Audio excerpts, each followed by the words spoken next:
Everyone, आज हम discuss करेंगे अल्ट्रासोनिक टेस्टिंग के बारे में। जैसा कि आपको लिखा हुआ भी यहाँ पर दिखाई दे रहा है और यहाँ पर आपको यूएफडी दिखाई दे रहा है, जो कि हमारा अल्ट्रासोनिक फ्लो डिटेक्टर जिसको कहते हैं। ये हमारी मशीन है जिससे हम क्या करते हैं, अल्ट्रासोनिक टेस्टिंग करते हैं।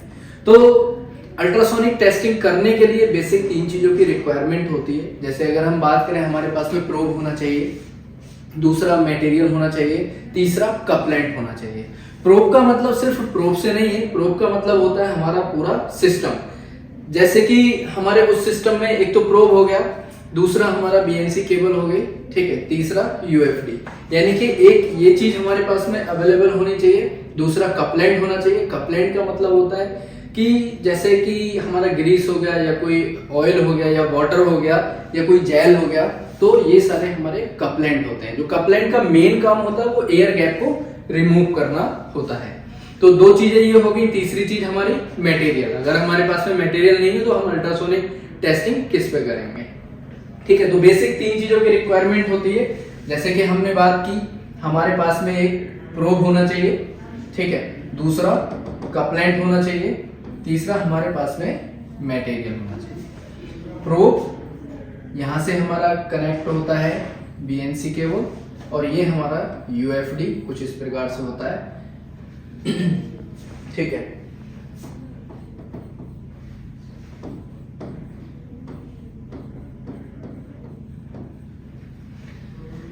ये हमारा सिस्टम होता है, कुछ इस प्रकार से हम अल्ट्रासोनिक टेस्टिंग करते हैं। अल्ट्रासोनिक टेस्टिंग से हम सरफेस, सब सरफेस और वॉल्यूम तीनों ही जगह के डिफेक्ट को डिटेक्ट कर सकते हैं। लेकिन होता क्या है, अल्ट्रासोनिक टेस्टिंग से हम ओनली वॉल्यूम के ही डिफेक्ट को डिटेक्ट करने के लिए करते हैं, क्योंकि सरफेस और सब सरफेस के लिए हमारे पास में दूसरे मेथड होते हैं, तो उनसे हम सरफेस और सब सरफेस के डिफेक्ट को डिटेक्ट कर लेते हैं।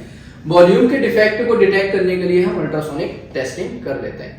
दूसरे मेथड से अगर नहीं कर पा रहे हैं तब हम अल्ट्रासोनिक टेस्टिंग से इन डिफेक्ट को भी डिटेक्ट कर सकते हैं। अब होता क्या है कि हमारे 2 टर्म आते हैं। एक आता है लेमिनेशन, दूसरा आता है वेल्ड स्कैनिंग। अगर हमारे पास में कोई मटेरियल है तो उसमें हम क्या करेंगे, या तो लेमिनेशन चेक करेंगे या फिर वेल्ड स्कैनिंग करेंगे।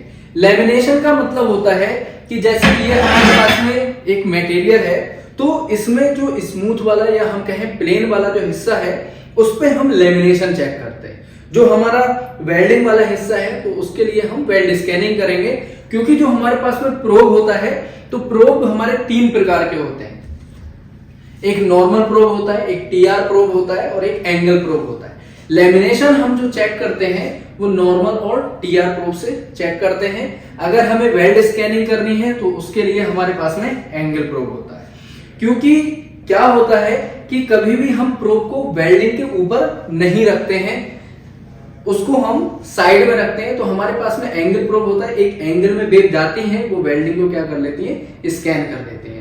या हम ये कह सकते हैं कि एंगल प्रोब अगर हम यूज करेंगे तो उससे शेयर वेव निकलेंगी, यानी कि एक एंगल में वेव निकलती है जो कि वेल्डिंग को स्कैन कर लेते हैं। जो हम नॉर्मल और टीआर प्रोब की बात कर रहे थे, तो उसमें क्या होता है कि उसमें लॉन्गिट्यूडनल वेव निकलती है, यानी कि सीधी सीधी वेव निकलती है, जिससे कि हमारा जो मटेरियल है उसका हम लेमिनेशन चेक कर लेते हैं। अब प्रोब, जैसे हमने बात की कि प्रोब हम बार बार यूज कर रहे हैं, तो उसका क्या मतलब होता है कि जो हमारा ये यूएफडी है, यूएफडी से हमारे हाई फ्रीक्वेंसी इलेक्ट्रिकल सिग्नल आते हैं। High frequency electrical signal. अब हम बात कर रहे हैं अल्ट्रासोनिक टेस्टिंग की, तो फिर अल्ट्रासोनिक वेव का इसमें यूज होगा, तभी तो हम अल्ट्रासोनिक टेस्टिंग की बात कर रहे हैं। तो हमारे यूएफडी से हाई फ्रीक्वेंसी इलेक्ट्रिकल सिग्नल आते हैं, बीएनसी केबल के थ्रू ये सिग्नल हमारे प्रोब के अंदर जाते हैं। प्रोब क्या करता है, प्रोब जो है हमारा वो पीजो इलेक्ट्रिक मटेरियल का बना होता है, जो कि पीजो इलेक्ट्रिक इफेक्ट देता है। यानी कि ये हमारा पीजो इलेक्ट्रिक मटेरियल का होता है, जो कि हमें क्या देगा, पीजो इलेक्ट्रिक इफेक्ट देगा। पीजो इलेक्ट्रिक इफेक्ट का मतलब होता है कि इलेक्ट्रिकल सिग्नल को मैकेनिकल सिग्नल में कन्वर्ट करना या फिर मैकेनिकल सिग्नल को इलेक्ट्रिकल सिग्नल में कन्वर्ट करना। तो प्रयोग का जो हमारा मेन काम है वो क्या है कि हाई फ्रीक्वेंसी इलेक्ट्रिकल सिग्नल को कन्वर्ट कर देगा हमारे मैकेनिकल सिग्नल में, यानी कि अल्ट्रासोनिक वेव में ये कन्वर्ट कर देता है। वो हमारी अल्ट्रासोनिक वेव मटेरियल की कुछ इस तरह से अंदर जाती हैं, फिर उसके बाद में जो भी हमारे मटेरियल की थिकनेस होगी या फिर कहीं पर डिफेक्ट है तो वो वहां से टकरा के वापस जाती हैं। उसके बाद में जैसे ही ये वापस आएंगी प्रोब के अंदर, फिर से ये प्रोब क्या करेगा, उन सिग्नल को यानी कि अल्ट्रासोनिक जो वेव है या हम कहें अल्ट्रासोनिक जो सिग्नल है उनको इलेक्ट्रिकल सिग्नल में कन्वर्ट कर देगा। जैसे फॉर एग्जांपल अगर हमारे मटेरियल की थिकनेस 80 mm है और अभी हम मान लेते हैं कि नॉर्मल प्रोब अभी रखा हुआ है, तो क्या होगा कि ये जो सिग्नल यहां से आए और यहां से फिर से वापस जाने के बाद में ये अल्ट्रासोनिक वेव किस में कन्वर्ट कर देगा, इलेक्ट्रिकल में। तो 80 mm पे अगर हमारे मटेरियल में डिफेक्ट नहीं है तो 80 mm पे जाके एक इको आ जाएगी जिसको हम बैकपोल इको बोलते हैं। अब ये हमारा जो प्रोब है वो यहां रखा हुआ है, इस प्रोब को अब हम यहां पे लेके आए, यहां पर कपलैंड का यूज करते हैं। कपलैंड आप जानते हैं कि एयर गैप को रिमूव करने के लिए कपलैंड का यूज किया जाता है। वो आपका ऑयल हो सकता है, ग्रीस हो सकता है या वाटर हो सकता है या कोई जेल हो सकता है। अब यहां पर कोई डिफेक्ट है तो क्या होगा कि हमारा जो प्रोब है लगभग इसका जो डाया होता है वो 10 mm का होता है, तो 10 mm से हमारी क्या आएंगी, वेव आएंगी। जहां पर डिफेक्ट होगा या कहें कि डेंसिटी चेंज होगी वहां से हमारी वेव टकरा के वापस चले जाती है। जैसे फॉर एग्जांपल 40 mm पे हमारा क्या है, 40 mm की डेप्थ पे कोई डिफेक्ट है तो क्या होगा कि वेव जाएंगी और उससे टकरा के जो इधर से निकल गई बराबर से तो वो हमें बैकबोन इको देंगी, और जो डिफेक्ट है उससे टकरा के वापस जाएंगी तो वो हमें डिफेक्ट वाली इको देंगी। या हम ऐसे भी समझ लेते हैं कि जो भी हमारी बैकबोन इको होगी और बैकबोन इको से पीछे जो भी इको आएगी वो हमारी डिफेक्ट की इको कहलाएगी, या हम कह सकते हैं कि वहां पर क्या है, डिफेक्ट है। अगर हम इस मशीन की बात करें यूएफडी की, जिसको हम अल्ट्रासोनिक फ्लोर डिटेक्टर बोलते हैं, इसका जो एक्स एक्सिस है वो हमारे मटेरियल की थिकनेस को बताता है और जो वाई एक्सिस है वो हमारे डिफेक्ट बड़ा है क्या साइज है उसको बताता है, क्योंकि जैसा डिफेक्ट होगा वैसी हमें इको मिलती है। उस हिसाब से हम जब इंटरप्रिटेशन करते हैं तो समझ पाते हैं कि वहां पर पिन होल है या फिर पोरोसिटी है या फिर क्रैक है। तो कुछ इस तरीके से हम क्या करते हैं, अल्ट्रासोनिक टेस्टिंग करेंगे। जैसे आपको बताया कि लेमिनेशन चेक करेंगे या फिर क्या करेंगे, वेल्ड स्कैनिंग करेंगे। लेमिनेशन का मतलब जो स्मूथ वाला हिस्सा है यानी कि प्लेन जो हिस्सा है या पार्ट है उसका हम क्या करते हैं, लेमिनेशन चेक करते हैं। हमने अभी जो बात की थी प्रोब की, तो प्रोब जो है हमारे 3 प्रकार के होते हैं। एक होता है नॉर्मल प्रोब, दूसरा होता है टीआर प्रोब, तीसरा होता है एंगल प्रोब। अब एंगल प्रोब में भी हमारे कुछ प्रकार के प्रोब होते हैं, जैसे हमारा 45 डिग्री का होता है, 60 डिग्री का होता है और 70 डिग्री का होता है। ठीक है, तो नॉर्मल और जो टीआर है वो लेमिनेशन के लिए हम यूज करते हैं, लेमिनेशन के लिए यूज करते हैं, और जो हमारे एंगल प्रोब है उसको हम वेल्ड स्कैनिंग करने के लिए यूज करते हैं। ठीक है, जैसे मैं आपको थोड़ा सा दिखा देता हूं कि किस तरह से हमारे प्रोब होते हैं। हम बार बार प्रोब का नाम ले रहे हैं। ये हमारा प्रोब है, ठीक है, जिसको हम मटेरियल पे इस तरीके से मूव कराते हैं। ठीक है, ये हमारा मटेरियल हो गया, इस पे हम कपलैंड लगाएंगे और फिर इसको मूव कराएंगे। अगर आप देखेंगे ये हमारा टीआर प्रोब है। ठीक है, और अगर हम इसको दिखाएं, ये हमारा 4 मेगाहर्ट्ज का प्रोब होता है, क्योंकि हाई फ्रीक्वेंसी वेव का ही हम यूज करते हैं। जैसे कि यहाँ पे लिखा हुआ है अल्ट्रासोनिक टेस्टिंग, यानी कि हम अल्ट्रासोनिक वेव का यूज करेंगे। जो अल्ट्रासोनिक वेव होती है वो हाई फ्रीक्वेंसी वेव होती है। हाई फ्रीक्वेंसी वेव किसको बोलेंगे, जिसकी फ्रीक्वेंसी 20,000 हर्ट्ज से एबव होती है तो उसको हम अल्ट्रासोनिक वेव बोलते हैं। अगर हम यहाँ देखें तो हमारा प्रोब है 4 मेगाहर्ट्ज का, इसका मतलब होता है 40 lakh hertz. 4 megahertz equal to 40 lakh hertz, क्योंकि 1 मेगाहर्ट्ज बराबर होता है 10 की पावर 6 हर्ट्ज। ठीक है, तो इतनी ज्यादा हम हाई फ्रीक्वेंसी वेव का यूज करते हैं अल्ट्रासोनिक टेस्टिंग करने के लिए। जैसे कि आपको दिख रहा है ये टीआर प्रोब है, ठीक है, जो हमने यहाँ पे लिखा है ये टीआर हो गया। नॉर्मल प्रोब भी आपको दिखा देते हैं, ये आपका नॉर्मल प्रोब होता है। ठीक है, तो कुछ डिफरेंस होते हैं, जैसे कि टीआर प्रोब में क्या होती है कि 2 केबल लगती हैं हमारी।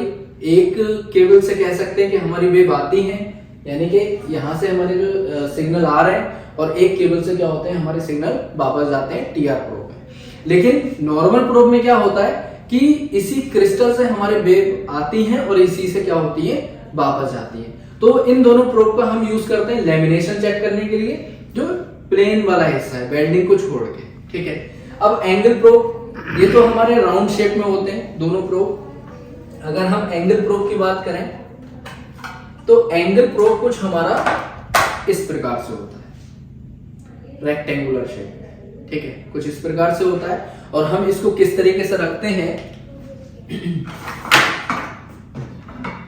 ये हमारा मटेरियल है, तो इसको हम यहां मूव इस तरीके से मूव कराते हैं। तो इसमें हम सीखेंगे कि हम जो रेंज वगैरह या कैलिब्रेशन वगैरह वो हम नेक्स्ट वीडियो में डिस्कस करेंगे उसके बारे में। लेकिन जो हम वेल्ड स्कैनिंग करते हैं तो वो एंगल प्रोब से करते हैं, और एंगल प्रोब से किस प्रकार से करेंगे, कुछ इस तरीके से, ठीक है। इस तरीके से हम वेल्ड स्कैनिंग करते हैं। जो हम लेमिनेशन चेक करते हैं तो लेमिनेशन जो है हम इसके अंदर के डिफेक्ट पता करेंगे। अभी हम जो वेल्ड स्कैनिंग कर रहे थे तो वेल्डिंग के अंदर के डिफेक्ट पता कर रहे थे, तो हम इस तरीके से इसके अंदर के डिफेक्ट को ऐसे पता करते हैं कि इस जो प्लेट है इसके अंदर यहाँ कहीं पर कोई डिफेक्ट है या नहीं है। होता क्या है कि जो हम लेमिनेशन चेक करते हैं, जैसे कोई पाइपलाइन है तो पाइपलाइन का कभी भी पूरा हम फील्ड में अगर पाइपलाइन बिछ रही है तो उसमें क्या होता है, पूरे पाइप का नहीं करते हैं, क्या करते हैं, लेमिनेशन हम HZ एरिया का करते हैं, और वेल्ड स्कैनिंग तो हम करेंगे क्योंकि वेल्डिंग क्या है हमारा प्रोसेस है वो वहां पर हुआ है।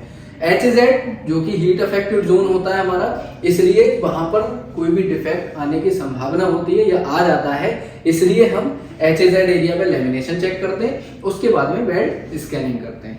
जैसे कि आपने देखा कि एंगल प्रोब जो है वो हमारे 3 प्रकार के हैं, 45 डिग्री, 60 डिग्री और 70 डिग्री। तो इनमें भी डिफरेंस है आपस में क्या डिफरेंस है कि अगर हमारे मटेरियल की थिकनेस 0 से लेके 30 mm तक है तो हम 70 डिग्री का प्रोब यूज करते हैं। ये AWS कहता है, अमेरिकन वेल्डिंग सोसाइटी कहती है।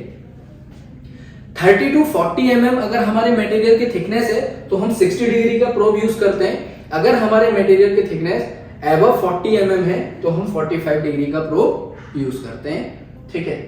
अब नॉर्मल और टीआर लॉन्गिट्यूडनल वेव दे रहे हैं, तो इनमें क्या डिफरेंस है, तो इनमें क्या होता है कि जो नॉर्मल प्रोब होता है इसका डेड जोन 10 mm होता है। अगर आपके मटेरियल की थिकनेस 10 mm है, 12 mm है या 15 mm है तो आप नॉर्मल प्रोब का यूज नहीं करेंगे। क्यों? क्योंकि 10 mm तक क्या आएगी, इको आएगी। जैसे ये हमारा यूएफडी है तो 10 mm तक आपको कुछ इस तरह से इको दिखाई देगी। अब 8 mm या 5 mm की डेप्थ में कोई डिफेक्ट है तो इसी में ही कोई इको आ जाएगी, तो हमें डिफेक्ट पता नहीं चल पाएगा। तो इसलिए कम थिकनेस के मटेरियल के लिए हम टीआर प्रोब का यूज करते हैं, और ज्यादा थिकनेस है अगर हमारे मटेरियल की तो हम उस केस में आप नॉर्मल प्रोब का यूज कर सकते हैं। क्या स्टैंडर्ड होता है, तो टीआर प्रोब के लिए जो स्टैंडर्ड होता है, अगर हमारे मटेरियल की थिकनेस 50 mm से कम है तो हम लेमिनेशन चेक करने के लिए टीआर प्रोब का यूज करेंगे। अगर हमारे मटेरियल की थिकनेस 50 mm से अगर अधिक है तो लेमिनेशन चेक करने के लिए हम नॉर्मल प्रोब का यूज कर सकते हैं, ठीक है। तो ये हमारे प्रोब होता है, और प्रोब का क्या काम होता है, तो ये सारी चीजें आपको याद रखनी है। प्रोब जो है हमारा पीजोइलेक्ट्रिक मटेरियल का बना होता है, वो पीजोइलेक्ट्रिक मटेरियल पीजोइलेक्ट्रिक इफेक्ट देता है, यानी कि पीजोइलेक्ट्रिक इफेक्ट का मतलब क्या है, जो हमारे इलेक्ट्रिकल सिग्नल है उनको मैकेनिकल वेव में कन्वर्ट करेगा, मैकेनिकल वेव को इलेक्ट्रिकल वेव में कन्वर्ट करेगा। क्योंकि ये जो हमारा यूएफडी है ये ओनली इलेक्ट्रिकल सिग्नल को ही सेंस करता है, इसको मैकेनिकल सिग्नल या कोई और सिग्नल समझ में नहीं आते हैं। ये ओनली एंड ओनली क्या समझता है, इलेक्ट्रिकल सिग्नल को। तो यहाँ हमारा ये बीएनसी केबल हो गया, ये प्रोब हो गया, और हम जानते हैं ये कपलेंट हो गया। क्यों यूज कर रहे हैं, एयर गैप को रिमूव करने के लिए हम कपलेंट का यूज करते हैं। जो हमारे प्रोब को मूव कराने की जो वेलोसिटी होती है वो स्टैंडर्ड होता है हमारा 150 mm पर सेकेंड, यानी कि 150 mm पर सेकेंड की स्पीड से हम प्रोब को मटेरियल पे मूव करा सकते हैं, ठीक है। तो अभी के लिए इतना ही हम रखते हैं।